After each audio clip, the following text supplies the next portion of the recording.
morning and welcome back to Questioning Sense with me, Matt. Hope you guys are well. All is good here and we are back with another video. See, I told you we would slowly get back on track. Okay, so this, excuse me. So this video is long overdue. In fact, I thought I'd already made it. Last night I was wearing this perfume to work and a lady at a bus stop asked me what fragrance I was wearing. We got chatting, I directed her to the YouTube channel and said, look, there's a review of it, and there wasn't a review of it. So I need to get that put straight. So if you are that lovely lady at the bus stop last night, this video is basically inspired by our conversation. And what we're here to talk about today is a bit of a big hitter, a fantastic fragrance, one I can't get enough of, and one that I would go as far as to call a masterpiece and potentially put it in my top 5 of all time. So, big words.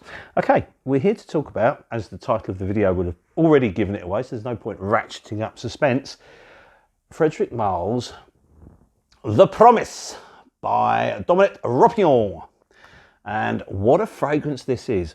It's part of a series of 4 fragrances called the Desert Gems. Now we have the Moon, the Dawn, the Night and the Promise. And the Promise is a perfume by Dominique Ropignon to celebrate the promise between friends. The strictest honour code of them all, apparently. So there you have it. As you would expect, this is a Middle Eastern style smelling fragrance. It's not a cheapie.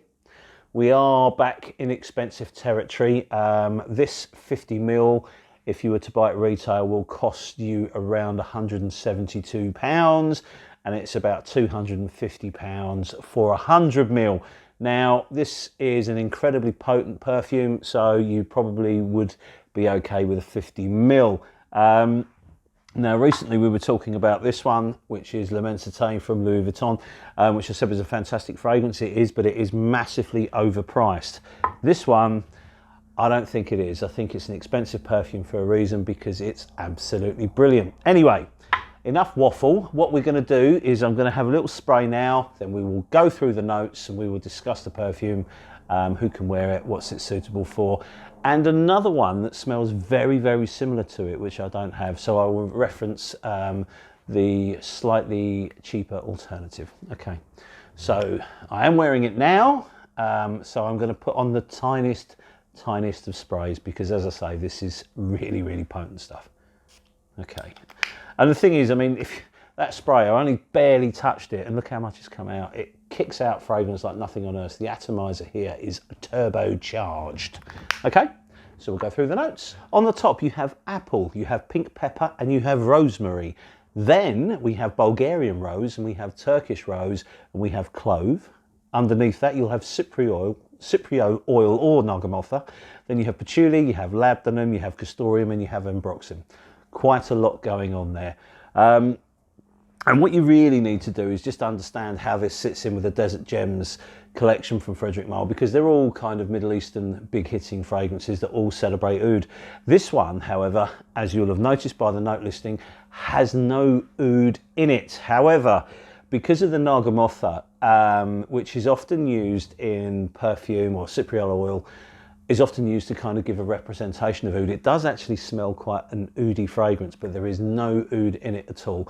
In fact, I was talking to Frederic Malle about the use of cypriol oil or nagamotha in perfumes, and he uses it in Sagandalia. And, you know, Sean's the expert in this. Obviously, I'm not. He's a perfumer. I'm not. But Sean was saying quite often you'll get an oudy vibe if there is a lot of cypriol oil used in a fragrance, because quite often it gets used as an alternative to oud, a much cheaper alternative than using real or natural oud in a fragrance. So I think that's why sometimes I smell cypriol oil or nagamotha, whichever you wish to prefer to call it, and I smell it, I think, oh, that's really oudy, and it's not. There's no oud in it at all, but it gives that impression. But what you have here is a masterpiece. You have this apple that just smashes into your skin, but this isn't like a sweet, you know, juicy apple. Well, it is juicy, but this is as green, tart, sharp, sour Granny Smith's style apple with pepper that just punches out, and it's utterly mesmerizing the way this just kind of swims around your skin. Fantastic. The rosemary gives us more of an almost savoury herbal vibe to this punchy opening. And then you have these two roses. You have the Bulgarian rose and the Turkish rose, and they're almost like the Julian banjos from Deliverance, you know, that ding, ding, ding, ding, ding, ding. You know, they're both playing off against each other, but they're both doing different things. One's kind of powdery and sweet, and the other one is almost sharp and refreshing. It almost gives a sort of a soapy vibe, which the clove kind of beefs up and gives this slight, almost a medicinal kind of feel to it, but this tartness, this crisp apple, just still it's the, you know, the dominant smell for me is this beautiful apple. The Nagamotha will then come in, and you will pick up the patchouli. It's not as much like, say, Dominic Ropignon's other Frederic Malle rose fragrance, Portrait of a Lady. I don't think they smell alike. There's something in Pole that just doesn't work on me. It smells very old lady for me, and I know that's a horrible term, but it's not a nice smell on me, Portrait of a Lady, whereas this is stunning. The Castoreum does bring a slight hint of something animalic, but it's not funky. There's no, like, it's not like there's tons of civet or something like that. And Ambroxan here is, I think, just to give performance. I don't get any real Ambroxan smell from this. Maybe a little in the deep dry down, but for me, no. What I also find intriguing is I know quite a few people that have this perfume, and I know quite a few people that have smelt this perfume, and it all seems to hinge on your skin tone, what you're getting out of it. For me, this is, you know, some will say this is a rose with fruity nuances. For me, this is a fruity fragrance with rose in it. The apple is by far the most dominant part of this perfume for me personally, but other people find it much more rosy. So, you know, if you don't like rose, be careful. And if you're not keen on that sharp tartness of the apple, then you will, you know, definitely be careful of it. Because for me, this is this intensity. There's almost a smokiness that comes out as well. You know, I've heard people describe this as like an apple shisha pipe, and I get where they're coming from there. But for me, it's just such a zingy, potent explosion of a perfume.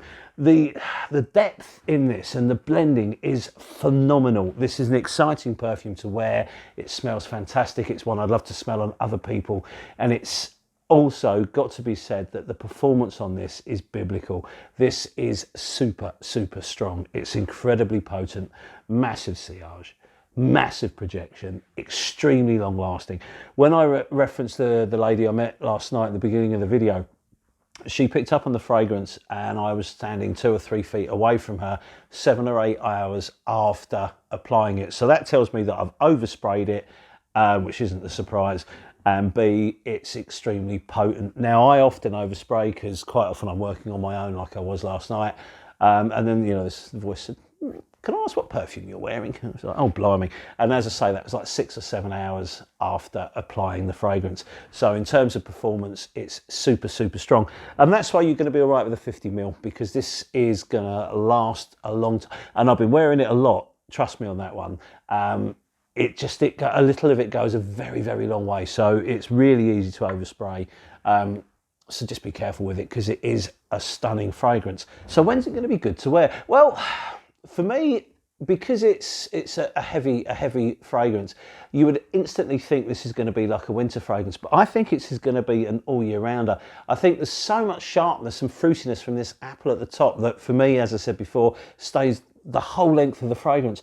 I think you're going to be able to wear it in the summer. You're probably going to have to go light on the sprays, and I think going light on the sprays is the key to wearing the Promise. If you're going to wear it to work, light on the sprays. If you're going out for a meal, very light on the sprays, because it's an incredibly potent perfume. But I think you can wear it all year round. It will shine in the winter for sure. I mean, I got it at the beginning of spring, and it shines on a spring day, so I think it's going to be fantastic. Maybe on a summer's evening, maybe not in the height of summer, but I'm certainly going to give it a go. I'm certainly going to wear this on a hot day, but I'm going to be very light with the sprays, because it smells fantastic. It's completely unisex. I think it has got a slight masculine lean to it, but this will smell fantastic on a woman. I just think it's fantastic. I cannot fault this perfume in any way, shape or form, and I know it's an expensive one, but I do think it's actually worth it. Beautiful stuff. It will suit possibly the more mature fragrance enthusiasts more than the thrusters, purely because it is such a potent sort of Arabic smell. And if you're you know, a young guy, you might struggle to pull it off. But again, if you're wearing it with confidence, you're going to wear it and it will be fine. So, you know, you're going to be the judge of whether you can wear it or not ultimately. Now, I did mention an alternative. Now, some time ago, and I've had 3 samples of it now, there's a company called Oman Luxury. Now, I have their, and I've done a review of it. It's a fragrance I own, which is called Overdose, which is a really good summer citrusy style fragrance. But they do one called Oud Aqualaria, and it's also made by Dominic Ropignon, the guy behind this. And they smell very, very much alike. In fact, when I first tried both of these, I actually preferred the Oman Luxury because I thought it was a better value. It's like a 100ml bottle, and it's not, you can get 100ml of it for less than you can get a 50ml of this one. So I always thought it was a better idea. Now, it's only up until that I did a side-by-side and I realised just how much I prefer the Promise.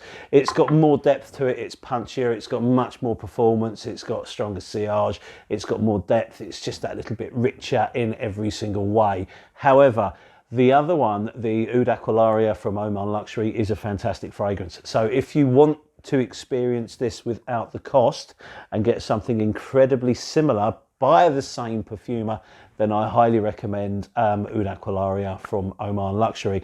Really, really good, beautiful bottles as well. They've just rechanged their branding and the bottles look fantastic. So I'm sure Rich will get a picture up for you guys to have a look at. So there you have it, the Promise, masterpiece. Absolutely love this fragrance. This is fantastic.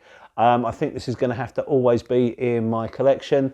And it's just this massive, massive, beautiful, big hitting, exotic, spicy adventure in a bottle. Highly recommended. And if you don't want to pay top dollar for it, then have a look at the Oud Aqualaria from Oman Luxury. Well, listen, I hope this has been of interest to you. I hope you like this video because this is a fantastic, there's not many, I mean, there's lots of fragrances I really, really enjoy, but there's very few that come along that I think is an absolute masterpiece.